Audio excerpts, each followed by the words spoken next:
The dust hung thick in the air as Abigail Garrison pressed her back against the weathered pine of the stagecoach station, her Winchester rifle steady in her trembling hands.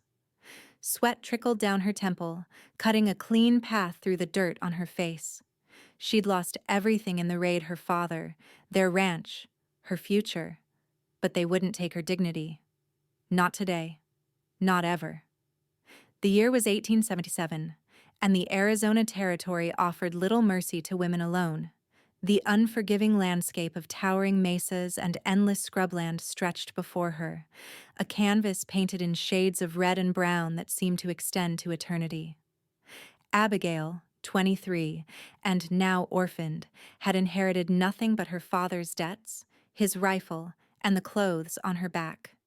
"You best be moving along now, Miss Garrison," the station manager said, avoiding her eyes. "Word is them Hollister boys are coming back to finish what they started. No good will come of you standing your ground." "This is my land," she replied, her voice steady despite the fear coursing through her veins. "What's left of it, anyway?" The manager shook his head. "Pride won't stop bullets, miss." Pride. That's what they all said about her. Too proud for her own good. Too proud to marry the banker's son when her father's ranch was failing. Too proud to beg for mercy when the Hollister gang came to claim what they believed was theirs. The sound of approaching hooves pulled her attention to the horizon. A lone rider appeared, silhouetted against the setting sun. Not the Hollisters they traveled in packs, like the coyotes they resembled. This was someone else entirely. As he drew closer, Abigail could make out his features, tall, broad-shouldered, with a face weathered by sun and wind. His duster was covered in trail dust, and his hat, once tan, she guessed had been stained dark with sweat and grime. A stranger passing through. She kept her rifle trained on him nonetheless.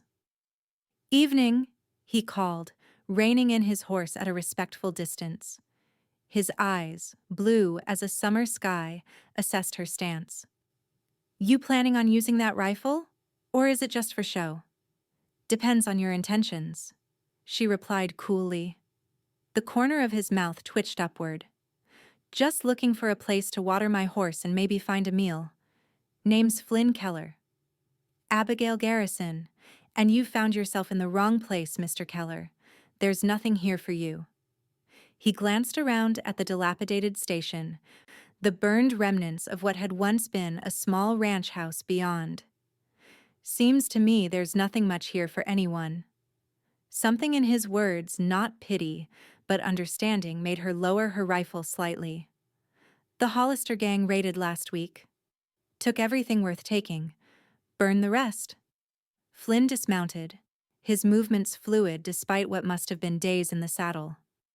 "They coming back?" "That's the rumor." He nodded, as if coming to a decision.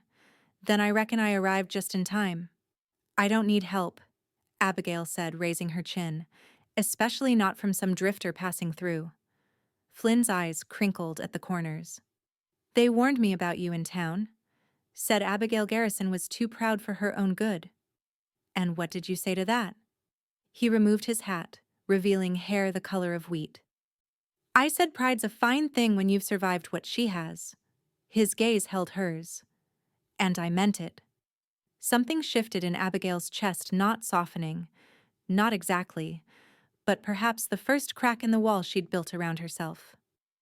"There's a well out back," she said finally. "Water your horse. I can spare some beans and coffee, but that's all." As dusk settled over the land, Abigail and Flynn sat beside a small fire, the beans bubbling in a dented pot. The station manager had left hours ago, headed for the safety of town, leaving them alone with the whisper of the wind and the occasional call of a night bird. "What brings you to these parts?" Abigail asked, breaking the silence. Flynn sipped his coffee before answering. "I'm tracking someone. Man by the name of Thomas Hollister." Abigail nearly dropped her tin cup. "Hollister? You're after the gang leader?" "Not the whole gang, just Thomas. He killed my brother in a saloon in El Paso. Shot him in the back over a card game." Flynn's voice remained steady, but his knuckles whitened around his cup. Heard he'd moved his operations here. Seems I heard right. Abigail studied him in the firelight. Not a lawman then. Just a man seeking vengeance. Like herself. If you're hoping to take on the Hollisters alone, you're even more foolish than I am. A ghost of a smile crossed his face. I never claimed to be wise, Miss Garrison. Just determined. Abigail, she corrected. If we're to die together, you might as well use my given name. Abigail, he repeated, and something in the way he said it made her heart beat a little faster. And we're not going to die. At least, not if I have any say in it. They talked long into the night, sharing pieces of themselves as the fire burned low. Flynn had been a rancher in Texas before the war, had fought for the Union, and returned to find his land seized for taxes. He'd drifted west, working as a cowhand, occasionally as a scout for the army. He spoke of places Abigail had only heard of: the towering forests of Oregon, the vast plains of Wyoming, the rugged mountains of Colorado. You could go anywhere, she said, wondering at his choices. Why chase a man who would kill you as soon as look at you? Some debts can't be left unpaid, he replied. What about you? Why stay here with nothing but memories and danger? Abigail stared into the embers. This land is all I have left of my father. He died defending it. If I leave, his death means nothing. Land is just dirt and rock unless it gives you a future, Flynn said gently. What future do you see here? She had no answer for that. The truth was, she hadn't thought beyond surviving each day, beyond facing down the Hollisters when they returned. Pride had kept her standing, but pride offered no path forward.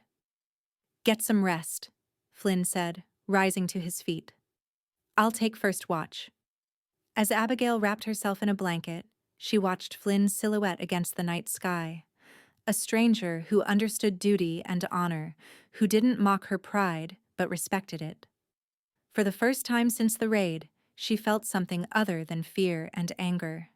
Something that might, if given time, resemble hope. Morning came with the distant sound of hoofbeats. Not one horse, but many. Flynn gently shook Abigail awake, his finger to his lips in a gesture of silence. Riders coming. At least 5. Maybe more, he whispered. We need to move. Abigail grabbed her rifle, fully awake in an instant. Where? There's nowhere to hide. Flynn pointed to a narrow ravine behind the station. We'll have the high ground there. Better chances than in the open. They hurried through the early morning light, leading Flynn's horse. The ravine was shallow but offered protection from 3 sides, with scattered boulders providing cover. They positioned themselves behind the largest rocks, Flynn checking his revolver while Abigail sighted down her rifle. If it's the Hollisters, let me talk first, Flynn said. They don't know me. Might give us an advantage. Abigail nodded, though every instinct told her to shoot the moment Thomas Hollister came into view. The man had shot her father point blank when he'd refused to sign over the water rights to their land. She'd watched it happen from her hiding place in the root cellar, powerless to stop it. The riders approached the station slowly, fanning out as they searched the area. 5 men, just as Flynn had guessed, all armed and looking mean as sin. In the lead was Thomas Hollister himself, a tall man with a shock of red hair and a scar that pulled his mouth into a permanent sneer. Garrison, he called out. I know you're here, girl. Time to finish our business. Flynn glanced at Abigail, a silent question in his eyes. She nodded, granting permission. He stood, keeping his hands visible but close to his weapon. Morning, gentlemen, he called, his voice casual. If you're looking for the station manager, he's gone to town. Won't be back till tomorrow. Hollister's head snapped up, his hand moving to his gun. Who the hell are you? Name's Flynn, just a traveler passing through. Spent the night here, that's all. We ain't looking for no station manager, one of the other men said. We're looking for a woman, Abigail Garrison. Seen her? Flynn shook his head. Can't say that I have. Place was empty when I got here yesterday. Just me and the jackrabbits. Hollister's eyes narrowed, suspicion clear in his gaze. Search the place, he ordered two of his men. You, he pointed at Flynn, come down here where I can see you proper. Abigail tensed, her finger hovering over the trigger. If Flynn went down there, he'd be at their mercy. But before she could protest, he was moving, picking his way carefully down the slope of the ravine. His posture relaxed as if he hadn't a care in the world. You're lying, Hollister said when Flynn reached level ground. The station manager told us in town last night that the Garrison girl was still here. Said some drifter had joined her. His hand rested on his pistol. That would be you, I reckon. Flynn shrugged, still maintaining his calm demeanor. Can't speak to what the man might have said. I'm just passing through, heading to California. Search him, Hollister commanded, and one of his men roughly patted Flynn down, removing his revolver. From her hidden position, Abigail aimed at Hollister's chest. One shot, and she could avenge her father. But Flynn was too close. The gang would kill him instantly if she fired. She held her breath, waiting for an opportunity. Now, let's try this again, Hollister said, drawing his own weapon. Where's the girl? Gone, Flynn replied, his voice steady despite the gun aimed at his chest. Left last night on the evening stage. Said something about staying with relatives in Tucson. Hollister laughed, a harsh sound that echoed in the still morning air. There wasn't no stage yesterday. Next one's due tomorrow. He cocked his pistol. One last chance, stranger. Where is she? Time seemed to slow as Abigail watched the scene unfold. Flynn's eyes flickered briefly to her hiding spot, a warning. She realized. Don't shoot. Not yet. Then several things happened at once. The two men who had been searching the station returned, shaking their heads to indicate they'd found nothing. Flynn, seizing the moment of distraction, dropped to one knee, pulling a small derringer from his boot. A shot rang out not from Flynn or Hollister, but from the ridge above them, where a new rider had appeared. "Federal Marshal!" the newcomer shouted. "Drop your weapons!" Chaos erupted. The Hollisters scattered, firing wildly. Flynn rolled behind a water trough, retrieving his revolver from the man who had searched him. Abigail, seeing her chance, fired at Hollister, catching him in the shoulder. He screamed in pain, but managed to mount his horse and flee with the rest of his gang, the marshal in pursuit. When the dust settled, Flynn and Abigail found themselves alone once more, their hearts pounding from the close call. "You had a derringer in your boot," Abigail said, almost accusingly. "You never mentioned that." Flynn holstered his recovered revolver. "A man doesn't reveal all his secrets at once, Abigail. Especially to someone who might have shot him the night before." Despite everything, she found herself smiling. "Fair point. Though I'm still not sure why you didn't just leave me to face them alone. Would have been safer for you." "Safer, yes, but not right." He looked at her, his expression serious. "My father used to say a man is measured not by the fights he walks away from, but by the ones he chooses to join." "Your father sounds like a wise man." "He was," Flynn agreed, his gaze drifting to the horizon where the marshal had disappeared. "That was lucky timing with the marshal." Abigail frowned, sudden suspicion blooming. Too lucky. How did a federal marshal happen to be passing by at exactly the right moment? Flynn had the grace to look slightly abashed. "I might have sent a telegram from the last town I passed through. Mentioned that Thomas Hollister, wanted for murder in 3 territories, was likely to be here." "You used me as bait," Abigail said, anger rising. "No," Flynn replied firmly. "I used myself as bait. You were supposed to be safely away by now. The marshal wasn't supposed to arrive until tomorrow. I was going to convince you to leave today. I wouldn't have gone. I know that now." His expression softened. You're as stubborn as you are brave, Abigail Garrison. The compliment, unexpected and sincere, dampened her anger. What happens now? The marshal didn't catch them. They'll be back. Flynn nodded, his expression thoughtful. Now we prepare. And when they come back, we end this once and for all. The marshal returned by midday, dust-covered and frustrated. Marshal Daniel Hayes was a solidly built man with graying hair and eyes that had seen too much violence. He'd lost the Hollisters in a maze of canyons to the north, but assured them he'd continue the hunt. They won't get far, he said, accepting a cup of coffee from Abigail. I've got men stationed in every town within 50 miles. Thomas Hollister's days are numbered. With all due respect, Marshal, Abigail said, I've heard that before. The Hollisters have been terrorizing this region for 2 years now. Hayes nodded, acknowledging the truth of her words. They're slippery, I'll grant you that. But they've never had a federal price on their heads before. That changes things. He glanced at Flynn. Your telegram made quite an impression. The El Paso killing was one thing, but when you mentioned they might be working with renegade Apaches to smuggle weapons, well, that got Washington's attention. Abigail's eyebrows shot up as she turned to Flynn. Smuggling weapons? To Apaches? Flynn met her gaze steadily. It's just a theory. But it would explain why they want this land so badly. The ravine we hid in this morning, it's part of an old trail that leads straight into Apache territory. Perfect for moving goods undetected. My father never mentioned anything about a trail, Abigail said. He might not have known. Or... Flynn hesitated. Or he might have been involved. Marshal Hayes finished. No offense, miss, but we've suspected for some time that someone in these parts was helping the Hollisters.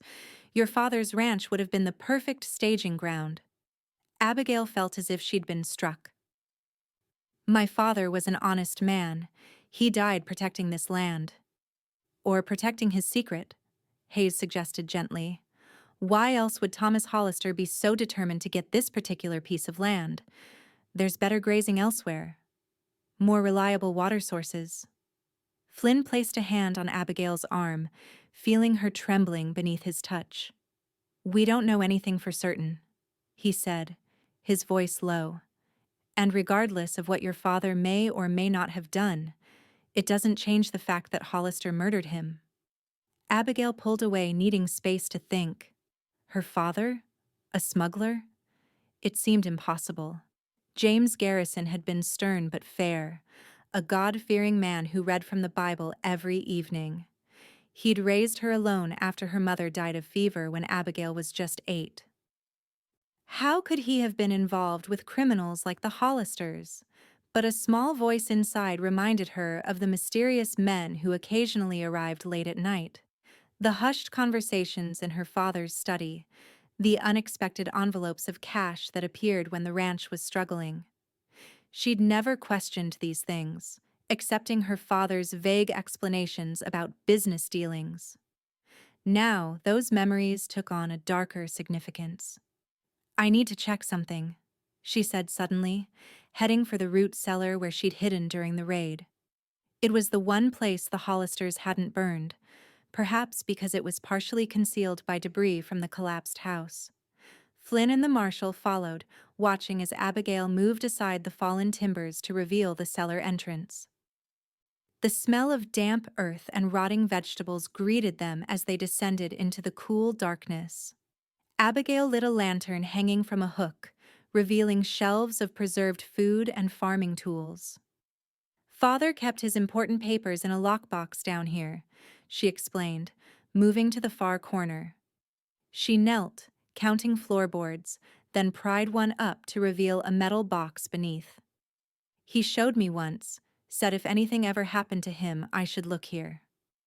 The box was locked, but Abigail knew where the key was hidden inside the hollow handle of a nearby shovel. With trembling hands, she opened the box, revealing stacks of papers, a small leather pouch, and a folded map. These are deeds, she said, examining the papers, not just to our ranch, but to lands all around it. And this. She opened the pouch, gasping as several gold coins spilled into her palm. There must be 50 double eagles here. Marshall Hayes whistled low. That's a small fortune, $1,000 at least. Flynn carefully unfolded the map, studying it in the lantern light. This confirms it, he said grimly. Look here. This marks the ravine we were in this morning. And this line shows a trail leading through it, all the way to the border of the Apache reservation. He traced the route with his finger. A smuggling route, just as I suspected. Abigail felt as if the ground beneath her had shifted. Everything she'd believed about her life, about her father, was suddenly in question. Why would he do this? She whispered. Why risk everything? For you, most likely, Flynn said, his voice gentle. Ranching in this territory is hard living. One bad season can ruin a man. If he had the chance to make extra money to secure your future. Tears filled Abigail's eyes as the truth of Flynn's words sank in. Her father had always been desperate to ensure she was provided for, especially after her mother died. He'd refused potential suitors, saying none were good enough for his daughter. He'd insisted she learn to read and write, to manage accounts, to shoot and ride as well as any man. He'd wanted her to be independent, capable, free to choose her own path. And perhaps, in his own flawed way, he'd tried to secure that freedom with gold earned through illegal means. What do we do now? She asked, looking from Flynn to the marshal. Hayes sighed, rubbing his chin.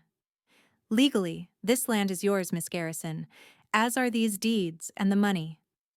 What your father may have done doesn't change that, but as long as the Hollisters think there's something valuable here, they'll keep coming. Then we use that, Flynn said, a plan forming in his mind. We let them come, but on our terms. We set a trap. As night fell, Abigail, Flynn, and Marshal Hayes finalized their plan. The marshal would return to town, seemingly giving up the search.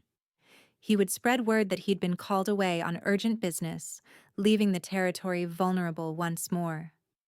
Meanwhile, he would actually position his men in the hills surrounding the ranch, ready to move in when the Hollisters returned. Flynn and Abigail would remain at the station, appearing to lower their guard. They would make it known that Abigail had discovered her father's hidden cache of gold and documents, a temptation the Hollisters couldn't resist. It's risky, Hayes warned as he prepared to depart. If they come in force, you could be overwhelmed before we can reach you. We'll have the element of surprise, Flynn countered. They think they scared us off this morning. They won't be expecting resistance. Abigail said nothing, lost in thought. After the marshal had gone, she and Flynn sat in silence as darkness enveloped the land. The moon rose, casting silver light across the desert landscape, transforming it into something almost beautiful. I keep thinking about my father, Abigail said finally, trying to reconcile the man I knew with the man who would deal with criminals like the Hollisters. Flynn stoked the small fire they'd built, careful to keep it low so as not to signal their presence too obviously. People are complicated, Abigail. They can be both good and bad, often at the same time. And what about you? She asked, studying his face in the firelight. What complications are you hiding, Flynn Keller? He met her gaze, something vulnerable in his eyes. My brother wasn't just killed in a card game. He was working undercover for the Pinkerton Detective Agency, investigating the Hollister's weapon smuggling operation. He got careless, let something slip. Thomas Hollister figured out who he was and executed him publicly as a warning to others. You're a Pinkerton? Abigail asked, surprised. Flynn shook his head. No, just a man seeking justice for his brother. The agency wouldn't sanction an operation against the Hollisters after Frank died, said it was too risky, so I took it upon myself. Why didn't you tell me this before? For the same reason your father kept secrets from you, he replied softly. To protect you. The less you knew about my true purpose, the safer you'd be if things went wrong. Abigail moved closer to him, drawn by the honesty in his words and the pain beneath them. I'm not someone who needs protection, Flynn. I need the truth. Always. Their eyes met, and something passed between them, understanding, perhaps, or something deeper. Flynn reached out, his calloused hand covering hers. The truth, then, he said, his voice low. I came here for vengeance, but I'm staying for you. In just 2 days. You've shown more courage and determination than most men I've known in a lifetime. You're remarkable, Abigail Garrison. Her breath caught in her throat. In the midst of danger and uncertainty, something beautiful was blooming between them, fragile but undeniable. She leaned forward, drawn by an invisible pull, and their lips met in a kiss that was tentative at first, then deepening with shared need and newfound trust. When they parted, Abigail felt changed somehow, as if the world had shifted on its axis. That wasn't part of the plan, she whispered. Flynn's smile was warm in the firelight. The best things rarely are. They spent the night talking, sharing stories of their lives before fate had brought them together. Flynn spoke of his childhood in Missouri, his time fighting in the war, the years spent drifting afterward. Abigail told him about growing up on the ranch, learning to survive in a land that took as much as it gave, the dreams she'd had before reality had intervened. What will you do when this is over? Flynn asked as dawn approached.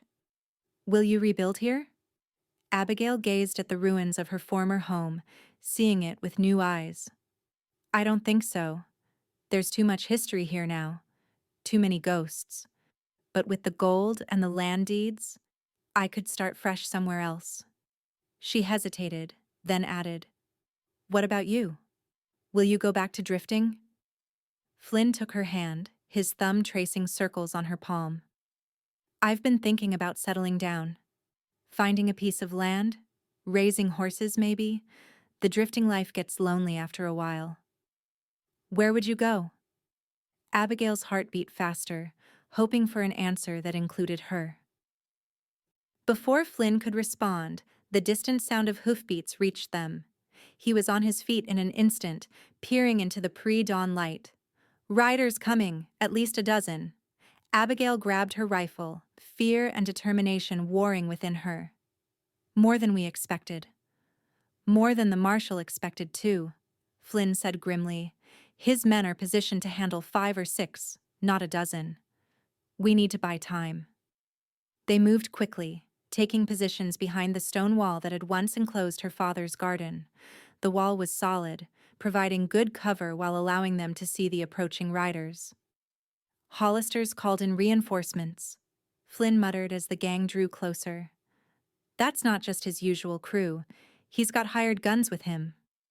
Abigail counted at least 15 riders, all heavily armed. Her mouth went dry. Even with the marshal's men, they would be outnumbered. We should retreat to the ravine, she suggested. Better defensive position. Flynn shook his head. No time. They'd see us moving. Besides, we need to keep them here until Hayes and his men arrive. Remember the plan, we make them think we have something worth fighting for. The Hollister gang surrounded the station, keeping their distance initially. Thomas Hollister himself rode forward, his arm in a crude sling where Abigail's bullet had struck him the day before. Garrison, he called out, I know you're still here. Found your little hidey hole, did you? Found what your pa was keeping from me? Abigail glanced at Flynn, who nodded. They needed to keep Hollister talking. Keep him focused on them and not on the hills where the marshal's men would be approaching. I found it all, Hollister, she shouted back. The deeds, the maps, the gold. None of it's yours. Hollister's laugh was ugly. That gold was payment for services rendered, girl. Your pa took my money but didn't deliver the goods. That makes everything he had mine by right. What goods? Abigail called, playing for time. What was my father supposed to deliver? Don't play dumb, Hollister snarled. The weapons. 30 rifles and ammunition, stolen from the Army depot at Fort Bowie, worth a small fortune to certain parties across the border. He gestured to his men, who began to spread out, encircling the property. Now, you can hand over what's mine and walk away, or you can join your pa. Your choice. Flynn fired a warning shot, kicking up dust near Hollister's horse. The animal reared, nearly throwing its injured rider. "Back off, Hollister," Flynn shouted. "The lady's not interested in your offer." "Who the hell are you to interfere in my business?" Hollister demanded, struggling to control his horse. "The name's Flynn Keller, brother of Frank Keller. Remember him? The man you murdered in El Paso?" A murmur ran through Hollister's men. Frank Keller's death had made news across the territories, a Pinkerton detective executed in broad daylight. It had elevated Thomas Hollister from local nuisance to notorious outlaw overnight. Hollister's face darkened with rage. "Keller's brother? Well, ain't this a fine reunion? Boys, it looks like we've got 2 birds to kill with 1 stone today." Gunfire erupted as Hollister's men opened fire. Abigail and Flynn ducked behind the wall, returning shots when possible. The stone provided good protection, but they were vastly outnumbered, and it was only a matter of time before the gang flanked their position. "Where is Hayes?" Abigail shouted over the din of gunfire. As if in answer, shots rang out from the hills behind them. The marshal and his men had arrived, catching several of Hollister's gang in crossfire. Confusion spread among the outlaws as they tried to identify the new threat. Taking advantage of the moment, Flynn grabbed Abigail's arm. "Now, to the root cellar." They ran, bullets kicking up dirt around their feet, and dove into the relative safety of the cellar. From this vantage point, they could fire through the open doorway while remaining protected on 3 sides. The battle raged for what felt like hours but was likely only minutes. Hollister's men began to fall back, unable to advance under fire from both the cellar and the hills. Several lay motionless on the ground, others were wounded, calling for help. Thomas Hollister himself remained mounted, shouting orders that were increasingly ignored as his men sought cover or fled outright.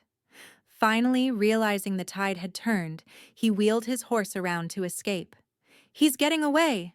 Abigail cried, sighting down her rifle. Flynn placed a hand on her barrel, gently lowering it. "Let the marshal handle it. This isn't just about revenge anymore, Abigail." She knew he was right. Justice, not vengeance, would truly honor her father's memory, the good man he had been, not the criminal he had become. Together, they watched as Marshal Hayes and 2 of his deputies pursued Hollister across the open desert. The remaining gang members, seeing their leader flee, threw down their weapons and surrendered. By the time the sun had fully risen, the battle was over. 3 of Hollister's men were dead, several more wounded. One of the marshal's deputies had taken a bullet in the arm but would recover. And Thomas Hollister himself lay face down in the dirt a half-mile away, brought down by Marshal Hayes's expert shot. In the aftermath, as the deputies rounded up prisoners and tended to the wounded, Abigail and Flynn stood amid the ruins of her former life. The station building was riddled with bullets, and what little had remained of her family home was now completely destroyed by the crossfire. "It's really over," she said, the reality slowly sinking in. "The Hollisters are finished." Flynn nodded, his arm around her shoulders. "Your father can rest in peace now. And so can my brother." Marshal Hayes approached, his face grim but satisfied. "We found something interesting on Hollister's body," he said, holding out a folded document. "Seems your father wasn't as involved as we thought, Miss Garrison. This is a letter threatening him and his daughter if he didn't cooperate with their smuggling operation. From the date, it was sent just a week before the raid that killed him." Abigail took the letter with trembling hands, reading the cruel words that had sealed her father's fate. He hadn't been a willing participant in the smuggling, he'd been coerced, threatened. When he'd finally refused to continue, Hollister had made good on his threats. "He was trying to protect me," she whispered, tears filling her eyes. "He died protecting me, just as I always believed. Flynn squeezed her shoulder gently. A father's love is a powerful thing. He made mistakes, but in the end, he chose what was right over what was easy. Marshal Hayes cleared his throat. There's something else. The weapons Hollister mentioned they're still missing. Army's mighty interested in getting them back. Any idea where your father might have hidden them? Abigail frowned, thinking back to her father's final days. He'd been anxious, secretive, spending long hours away from the ranch. There's a cave system in the hills to the north, she said slowly. Father used to say it was where the old ones hid from their enemies. He took me there once when I was a child. Hayes nodded. Worth checking out. I'll send men there tomorrow. He tipped his hat to them both. You two should get some rest. It's been a hell of a day. As the marshal walked away, Abigail turned to Flynn, suddenly aware of how much had changed in just a few short days. What happens now? She asked, echoing her question from before, but with new meaning behind it. Flynn's eyes, blue and clear as the Arizona sky, met hers. That depends on you, Abigail. I meant what I said about settling down. I'm tired of chasing ghosts and living with hate in my heart. I want something real, something worth building a life around. He took her hands in his. If you'll have me, I'd like to build that life with you. Abigail felt a warmth spreading through her chest, a feeling she recognized as hope, pure and bright and unexpected. Where would we go? Colorado, maybe. I have a friend there with land for sale near Denver. Good country for horses. Or California, if you prefer. The choice would be ours. His thumb traced her cheekbone. All that matters is that we'd be together. You hardly know me, Abigail said, though her heart was already answering yes. Flynn smiled, the corners of his eyes crinkling. I know enough. I know you're brave and stubborn and true to your word. I know you fight for what you believe in, even when others tell you to give up. I know that when you love completely. He leaned forward, resting his forehead against hers. The rest, we'll learn together. Yes, Abigail whispered, the single word carrying the weight of her hopes and dreams. Yes, I'll go with you, wherever you choose. Their kiss was a promise, sealed in the golden light of the Arizona morning, witnessed by the endless sky and the timeless land that had brought them together. 2 days later, after ensuring the stolen weapons were recovered and returned to the Army, Abigail and Flynn prepared to leave. The stage would take them first to Tucson, then on to California, where they would decide their final destination. Marshal Hayes and his deputies had departed the previous day, escorting the captured Hollister gang members to face justice. Before leaving, Hayes had presented Abigail with official documentation confirming her ownership of her father's lands and clearing his name of any wrongdoing. The Army's grateful for the recovery of those weapons, he'd explained. Grateful enough to ensure your father's reputation remains intact. As far as the official record is concerned, James Garrison died a hero, resisting criminals who threatened the peace of the territory. Now, as the morning stage approached in a cloud of dust, Abigail took a final look at the land that had been her home. The mountains in the distance, the vast open sky, the rugged beauty that had shaped her into the woman she had become. She would carry this place within her, always. Second thoughts? Flynn asked, coming to stand beside her. Abigail shook her head. No, just saying goodbye. She turned to him, seeing in his face all the possibilities that lay ahead. My father always said a person needs roots and wings roots to know where home is. Wings to fly away and see the world. I've had my roots. Now it's time for wings. Flynn smiled, taking her hand as the stage rolled to a stop. Then let's fly, Abigail Garrison. As they climbed aboard, the other passengers, a merchant, a schoolteacher, and an elderly couple, regarded them with curiosity. Newlyweds? The elderly woman asked with a knowing smile. Abigail and Flynn exchanged glances, a silent communication passing between them. "Not yet," Flynn answered, "but soon." The stage lurched forward, beginning its journey west. Through the window, Abigail watched the landscape roll by the place where she had lost everything and found something greater. Pride had kept her standing when all seemed lost, but love would carry her forward. In the year that followed, Flynn and Abigail built a new life together in the lush valleys near Sacramento, California. With the gold from her father's lockbox and the proceeds from selling most of the Arizona land holdings, they purchased a modest ranch with good water and fertile soil. They married on a clear spring day, with Marshall Hayes making the journey to stand as Flynn's best man. Their ranch, which they named New Horizon, quickly gained a reputation for breeding some of the finest horses in the territory. Flynn's experience as a horseman combined with Abigail's head for business made them successful partners in work as well as in life. In the evenings, they would sit on their porch, watching the sunset paint the sky in colors that reminded Abigail of the Arizona desert. Sometimes she would think of her father, imagining his approval of the life she had built. She kept his pocket watch on the mantel, a reminder of where she had come from and the courage it had taken to move forward. When their daughter was born the following winter, they named her Faith, a testament to their belief in second chances and new beginnings.